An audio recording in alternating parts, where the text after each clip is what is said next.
तर मध्य रेल्वेच्या मस्जिद बंदरवरती देखील आता रुळांवरती पाणी साचलेलं आहे। मध्य रेल्वेची वाहतूक 15 ते 20 मिनिट त्यामुळे उशिराने सुरू असल्याचं बघायला मिळतंय। ठाण्याहून सीएसएमटीकडे जाणाऱ्या लोकल उशिराने सुरू आहे। मुसळधार पावसाचा लोकल सेवेवरती परिणाम देखील झालेला आहे।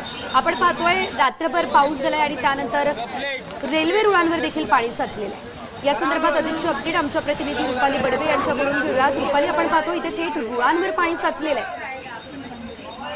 त्याच्या रात्रीपासून सुरू असलेला पाऊस आणि सकाळी देखील पावसाने थोडीही उसंत घेतलेली नाही आणि त्याच्यामुळे मुंबईच्या अनेक भागांमध्ये सध्या पाणी साचलेलं आहे। तशाच पद्धतीने लोकलचे जे ट्रॅक आहेत त्याच्यावर देखील पाणी साचल्याचं आपल्याला पाहायला मिळत आहे। मुंबईमधल्या अनेक भागांमध्ये पाणी साचलेलं आहे। सायन, किंग सर्कल परिसर असेल किंवा हिंदमाता या ठिकाणी आता थोडंसं पाणी भरायला सुरुवात झालेली आहे।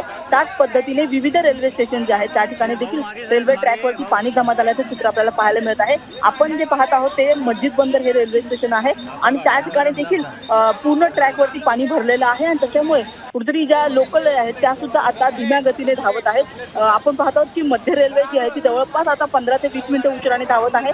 तर जी मध्य रेल्वेची जी आपण पाहतो ती जी संपूर्ण सेवा आहे ती विस्कळीत झाल्याचं पाहायला मिळत आहे।